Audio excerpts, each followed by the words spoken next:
Roxy Blackburn, and in this presentation I'm going to review a leadership book called Tell to Win, Connect, Persuade, and Triumph with the Hidden Power of Story, written by Peter Guber.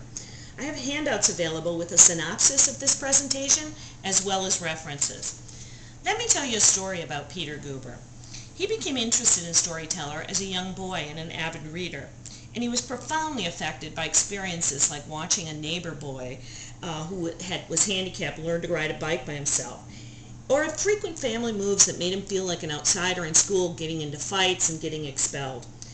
Graduating from NYU in business, he embarked on a successful career in the entertainment industry, where he honed his skills at purposeful storytelling as a strategy to motivate and sell ideas.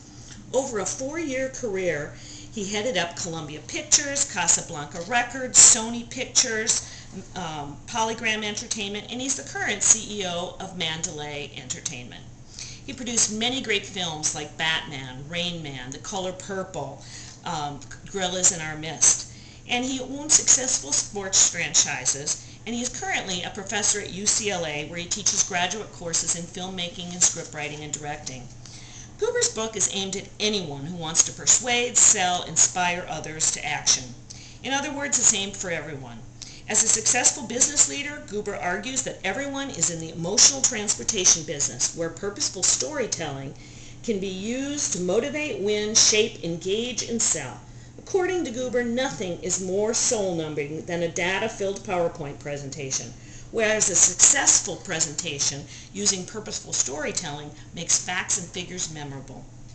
Telling a great story with heroes, metaphors, and analogies ignites empathy in your audience and is a great business strategy.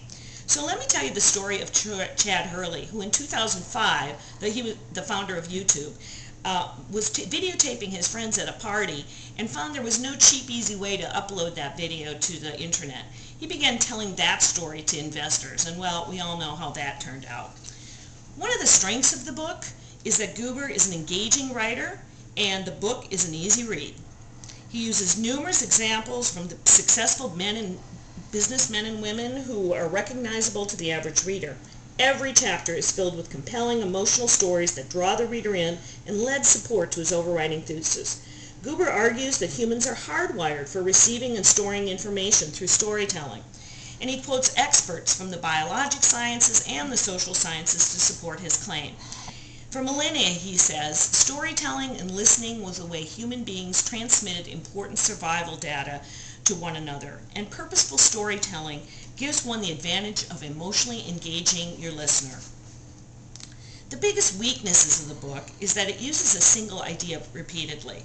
Toward the end of the book, I thought, enough, haven't we heard this already?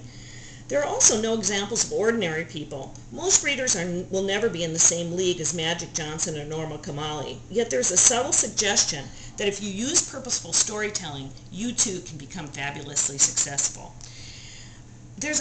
Lastly, there's a bit of Peter Guber story fatigue. I mean, I know he's trying to use his own personal successes as examples to the reader, but enough already, I thought. I know you're fabulously successful and you hang out with Hollywood megastars and titans of business. Overall, I think Guber convinces his readers that storytelling is a powerful tool to be used in persuasion and leading. So I'm going to end this presentation with a story of my own that started 4 weeks ago on 4th of July weekend. As I looked over the objectives of this course, scanning the assignments and the readings, becoming increasingly more anxious with each click through the epic player content, I opened Guber's book, and my fears about how to create this presentation faded away as I began being impressed by Guber's enthusiasm for his topic. As I worked my way through his chapters, I thought less about my presentation and more about how speakers I admired used this strategy. Just imagine, I thought, telling a group of nurses about patient satisfaction or fall reduction that didn't focus on data, but instead pulled them in by the heart. I'd recommend this book to anyone who's looking for a useful strategy to persuade and influence others. I'm convinced that using a good story is a far better way to convince others than data and PowerPoints ever can be. And I want to thank you for this presentation now and ask you if there are any questions.